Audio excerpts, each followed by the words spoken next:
لا سعادة جديدة. مرحبا يا حاج. السلام ورحمة الله، كيف حالك؟ شيخ تعرف تحرك السيارة هذه؟ تعرف تحركها ولا لا تشغلها؟ اه ما تعرفش؟ طيب حاول، انا وقفت معي والله. وقفت معي ما اعرف كيف اشغلها. كيف حالك؟ الحمد لله. سامحنا.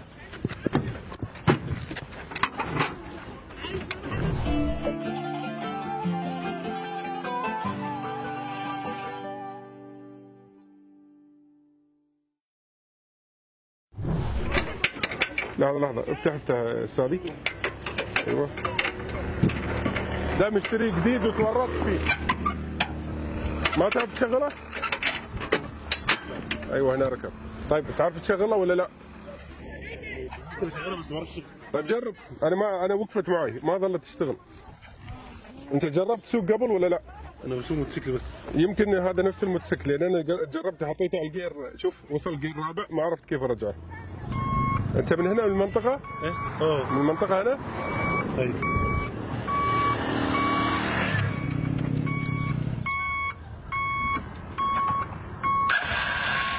الله ما شاء الله عليك.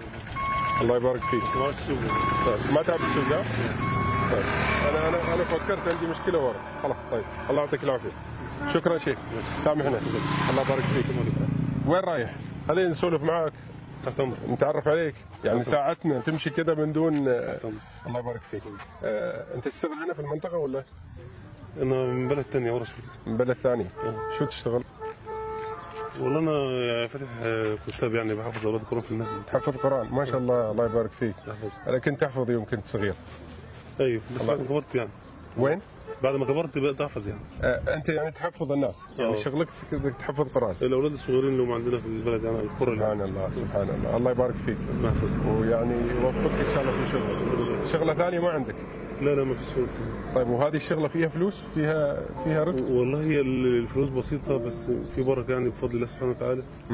يعني بركة عجيبة يعني. الحمد بس لله. هو الامور ميسرة الحمد لله. الحمد لله يعني ماشية بفضل الله سبحانه وتعالى.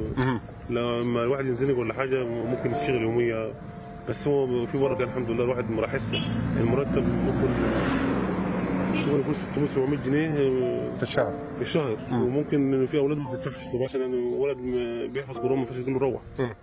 وفي اولاد مثلا يتامى انت ما تستطيع تطلب منهم فلوس. صح. بس يعني فوق ربنا سبحانه وتعالى معدلها. طيب ولو وقف الشغل سبحان الله كيف تمشي امورك؟ يعني انت بس لتحفيظ القرآن.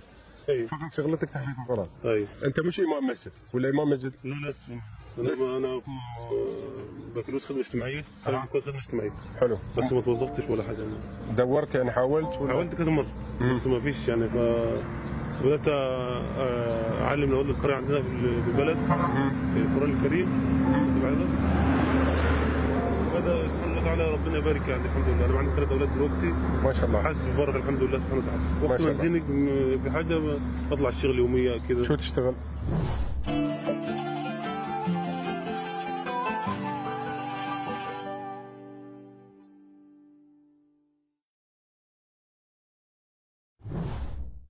صياده يعني. عندنا هنا صيادة نصطاد طلع سمك وكده. صيد سمك؟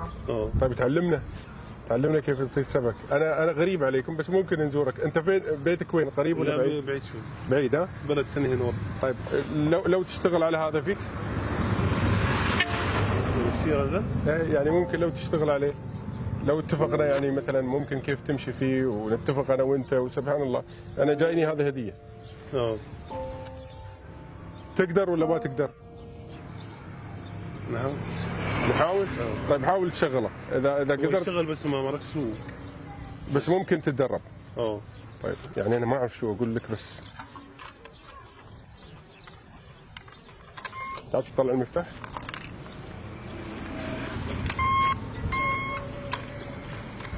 ما تعرف الاسماء. اخوك عادل جمال. ونعم يا عادل. الله يعني يحفظك ان شاء الله. صار هذا من نصيبك. هذا اصلا من نصيبك. الله يبارك. وان شاء الله ربي يرزقك فيه. احنا اخترنا لك هذا التريسيكل راح تتعلم عليه.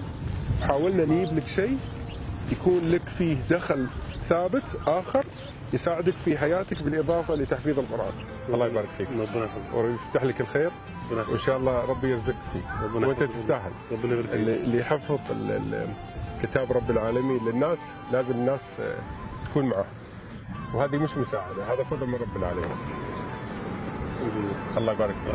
والناس للناس. جزاك الله خير. والدنيا بخير. ربنا يحفظك. تعال نحضر. يعطيك العافيه. سامح لي. احنا عارفين احتياجاتك. انا متاكد لو عندك فلوس كنت ساعدت الناس ووقفت معهم في كل ظروفهم، لانك تساعدهم في حفظ كتاب رب العالمين. فممكن هذا ان شاء الله يمشيك في الدنيا ان شاء الله. ربنا يحفظك. الله يبارك فيك ويرزقك ان شاء الله. ربنا يحفظك. الان عاد ضبط نفسك كيف ممكن تنقله. شكرا شيخ. سامحنا. الله يعطيك العافيه. شكرا.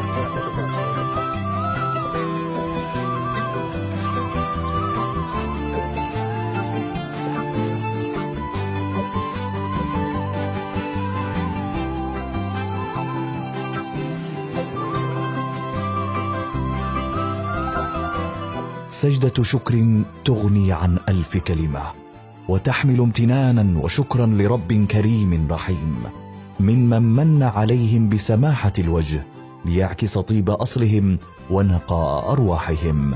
هم في خدمة الله ونحن معهم لنعينهم ونخدمه معهم.